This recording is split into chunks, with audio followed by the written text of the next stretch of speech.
Hello and welcome, dear students. Today we are going to discuss an important topic, that's Plato's concept of education.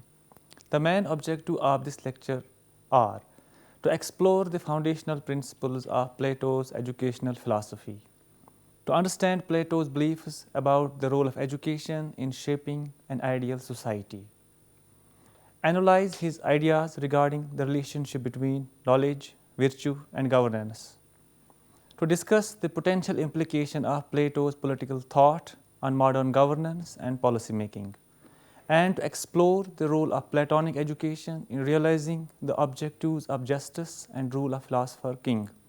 It will also highlight Plato's idea of education within the broader philosophical, ethical, and political dimensions, and situate Plato's educational and political thought within the context of larger philosophical inquiries such as justice, morality, and the nature of truth. Plato's concept of education is intimately related to his theories of justice, rule of philosopher king, and by extension the ideal state. After feeling devastated due to the loss of Peloponnesian War to Sparta and the unfortunate execution of his master Socrates at the hands of Athenian democrats, Plato was convinced that Athenian society needed radical restructuring. Among the many things that he diagnosed wrong with the Hellenic society, he identified the rule by incompetent and ignorant rulers. To remedy this, he wanted the able and virtuous men to hold the reins of state and steer it on the path of justice. He said, "There will be no end to the troubles of states or of humanity itself, till philosophers become kings in this world, or till those we now call kings and rulers really and truly become philosophers, and political power and philosophy thus come into the same hands." Plato envisaged the idea of dividing society into three classes, namely rulers, soldiers, and artisans, based on three distinct qualities of human soul, that is, reason, spirit, and appetite. Only when the state is ruled by philosopher king for the benefit of society and other classes harmoniously engage in their activities without interfering with the functions of others, the objective of justice be served. However, the ideal state ruled by the philosopher king was made possible through an elaborate and rigorous scheme of Platonic education. Plato viewed education as a catalyst for moral transformation, a tool to shape and reform the very essence of human souls. It served as a positive force, instilling values of selfless duty towards all. Education, in Plato's perspective, played a vital role in executing one's societal responsibilities and finding personal fulfillment. Consequently, it became the linchpin for realizing a new social order. The extent of Plato's commitment to education is evident in the substantial attention and meticulous detail dedicated to it, particularly in significant portions of Book 3, 2, and 10 of the Republic. In contrast, the discussion on the community of wives and property, a secondary aspect, was limited to a few paragraphs after Book 3. Now we will discuss the background and objectives of Platonic education. Plato's educational approach aligns with his view of human soul as dynamic, adapting to its surroundings as it matures. Education, in Plato's perspective, involves enveloping the soul with objects that influence its growth. Plato considers the soul as a dynamic and fundamentally active entity. Education, according to Plato, isn't about implanting ideas, but drawing out latent potential by directing the soul towards the right influences. Given the soul's responsiveness to its environment throughout life, education becomes a lifelong endeavor, shaping individuals not only in youth but also as they mature and age. Early education focuses on social aspects. preparing citizens for their responsibilities. Character development occurs through emotions and imagination. As individuals reach adolescence, education shifts to the pursuit of truth, emphasizing the development of understanding through sciences and philosophy. This is crucial as it positively shapes individuals' characters and instills an unselfish devotion to duty. Recognizing its importance, Plato emphasizes early education extensively. Plato introduces a groundbreaking aspect by endorsing identical education for both genders. Women, according to Plato, have equal roles and eligibility for state offices. He envisioned education as a proactive measure, shaping the behavior of guardians and aligning their interests with the greater social good. His concept of communism in family life and property serves as a corrective measure, countering the limitations of education in purging corruption from the human soul. This communal approach acted as a safeguard against the selfish desires of guardians, positioning education as a more crucial force than unpsychological communism. Plato placed unwavering confidence in the transformative power of education, a linchpin in realizing his groundbreaking idea of the ideal state. Rousseau, recognizing the significance, hailed Plato's Republic as the paramount treatise on education. Rousseau's Emile, 1762, was a response to Plato's propositions on the education of both men and women, portraying education as a panacea for all issues, even the seemingly insurmountable ones. Plato's emphasis on education stemmed from Socratic ideology, asserting that virtue is knowledge and knowledge is teachable. Dissatisfied with the parochial, individualistic, and socially lacking education, Plato envisioned a state-controlled educational system akin to the Spartan model. Unlike Sparta, Athens entrusted education to families and private schools, resulting in governance led by ignorant and inefficient statesmen. This educational system aimed to nurture socially conscious and ethically elevated citizens, aligning with a broader perspective on social welfare and moral development. Plato observed another deficiency in the Athenian curriculum: the lack of physical training in martial arts, essential for preparing individuals for state services. To reconcile these disparate models, Plato sought to blend Athens' value of creativity, excellence, and individual achievement with Spartan principles of civic training. The education system aimed to integrate the individualistic aspect of Athens with the communal side borrowed from Sparta. Plato's conviction was that human beings should be instilled not only with knowledge but also a civic sense. Plato's educational goal transcends the mere development of individual faculties. Rather, it seeks to prepare individuals for the service to the state. This emphasis is why Plato designates education as a primary responsibility of the state, eschewing its delegation to private entities. Yet, Plato doesn't neglect the individual dimensions of education. For him, it's not merely a social adjustment process. It's a profound journey where the individual attains truth. The aim is to turn the soul's gaze towards the light, enabling contemplation of the reality that lies beyond the sensory world. In Plato's theory, these dual facets of education, that is, promoting social righteousness and unveiling truth, are seamlessly blended into a sublime whole. Now, Plato's scheme of elementary education.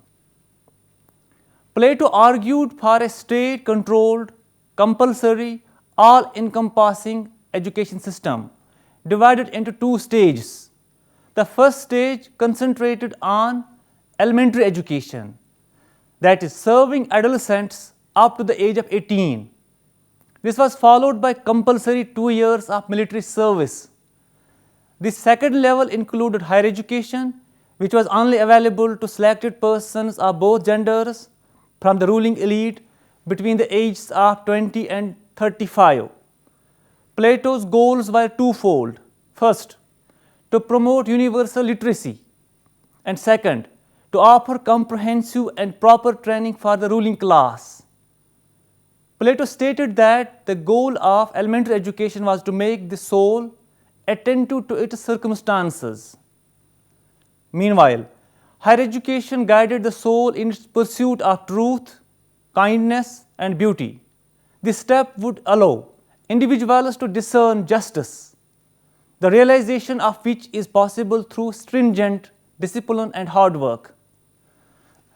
Elementary education, in Plato's view, empowered the individual soul to cultivate a comprehensive experience encompassing both theoretical and practical domains of life in the ideal state. It would shape the human being's cognitive, moral, physical, and aesthetic development.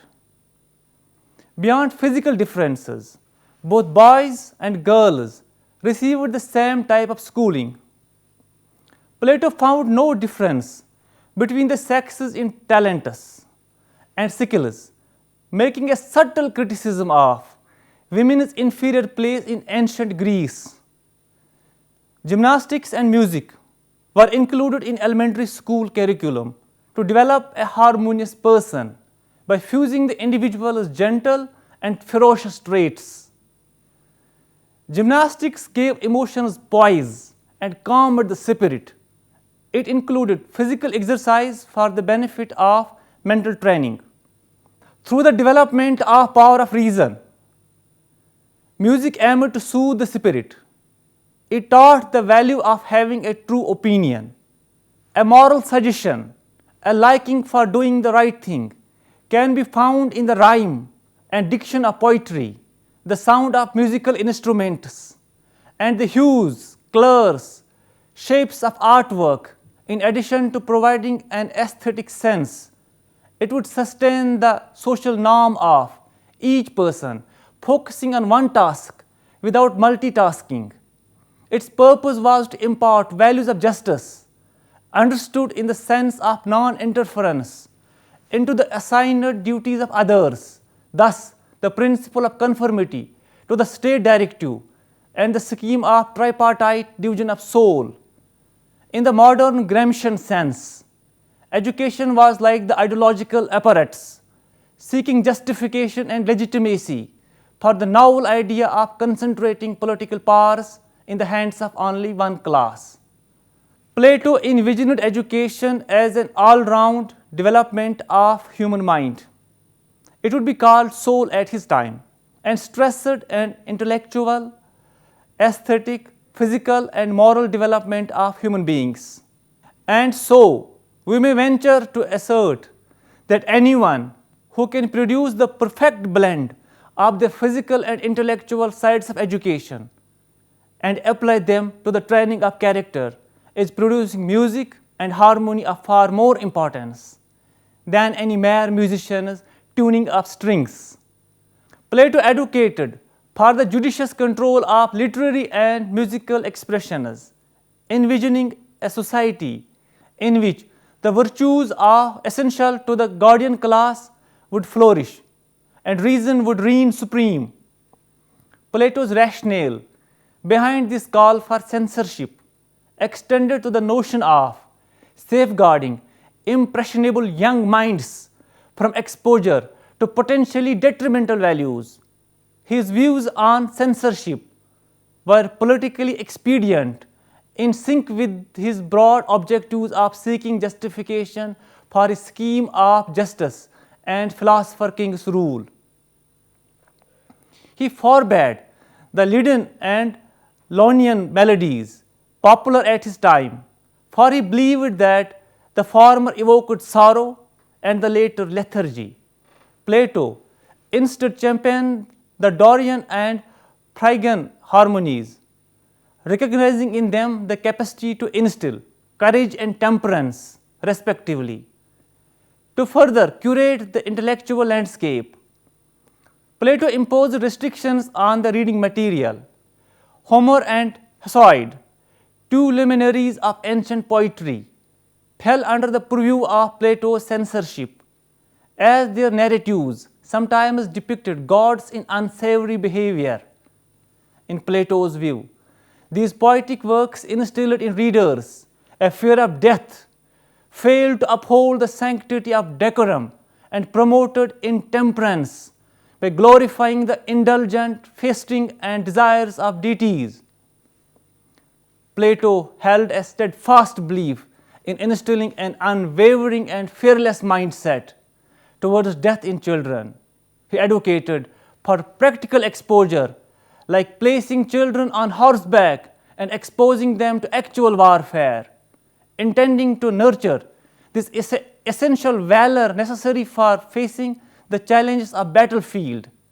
Additionally, Plato stressed the importance of shaping young minds through the telling of tales about gods and notable figures to ensure a virtuous moral upbringing.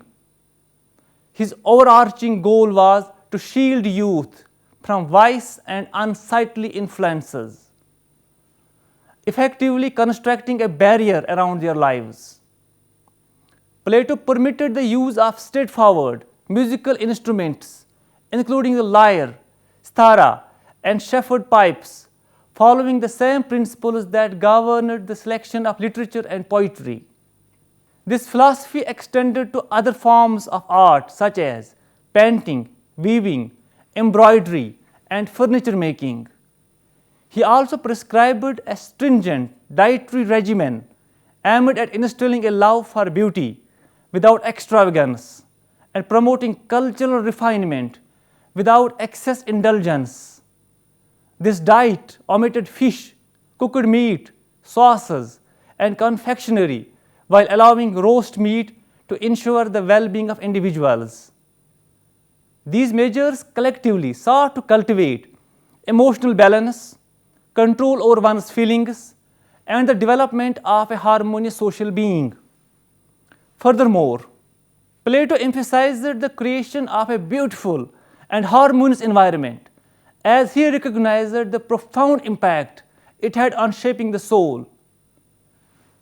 We shall thus prevent our guardians from being brought up among representations of what is evil, and so day by day and little by little, by grazing widely as it were in an unhealthy pasture, insensibly doing themselves a cumulative psychological damage that's very serious.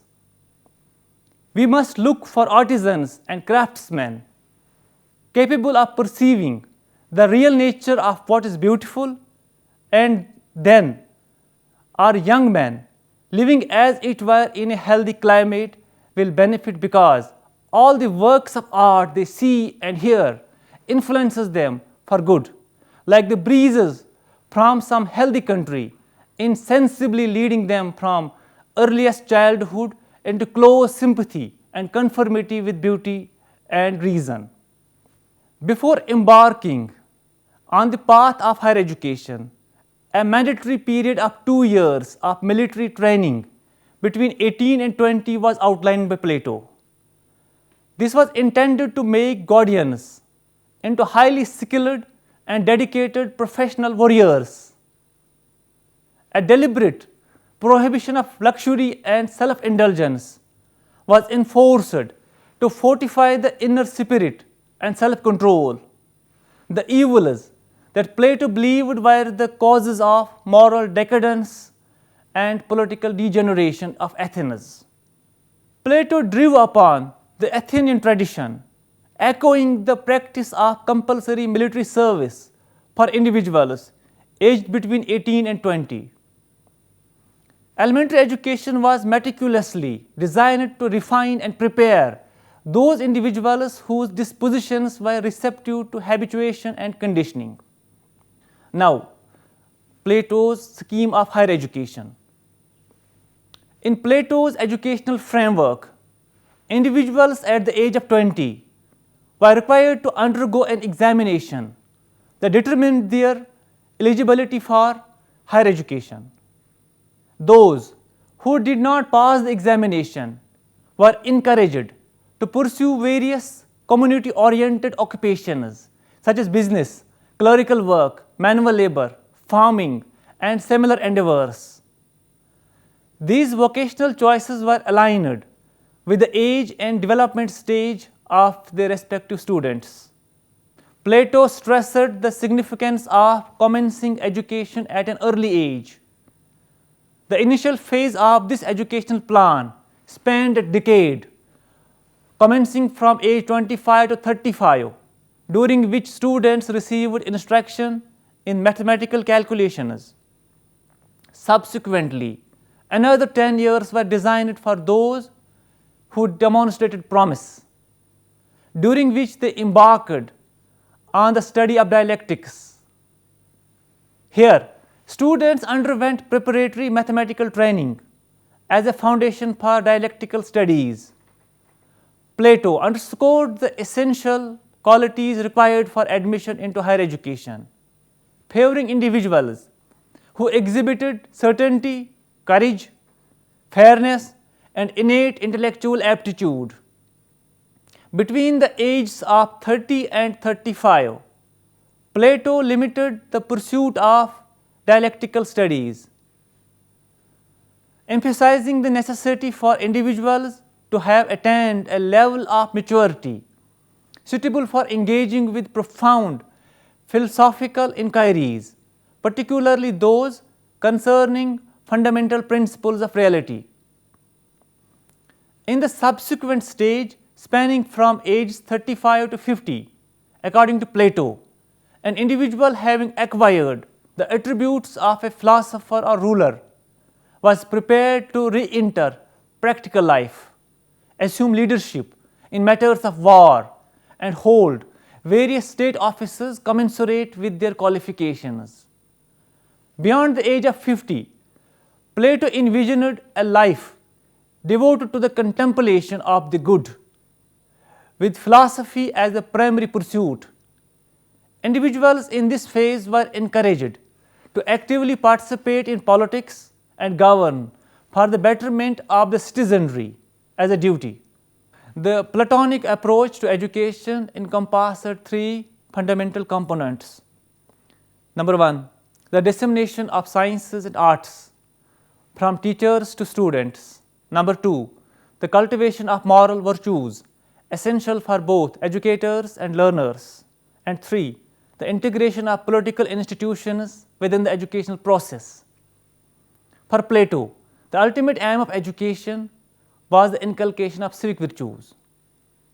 The educational curriculum prioritized moral liberal education that sought to nurture a mindset capable of responding to public issues with justice, responsibility, and self-restraint.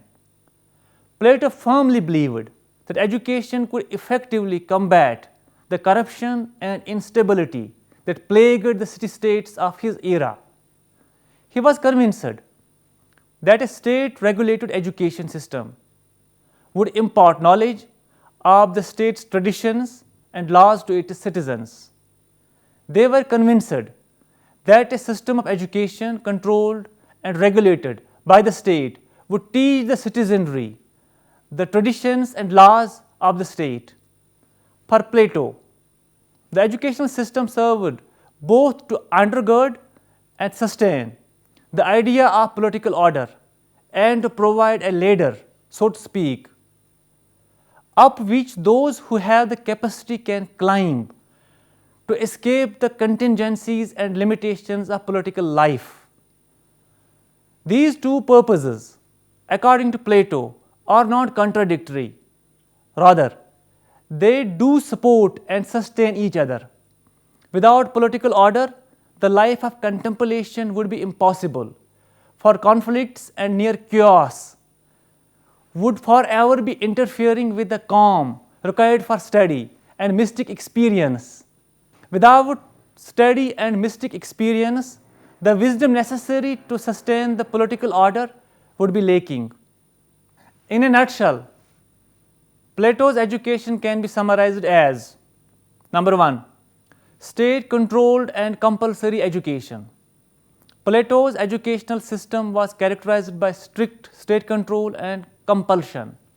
It was a meticulously structured and regulated system that required individuals to progress through different levels of education, moving from lower to higher states as determined by the state.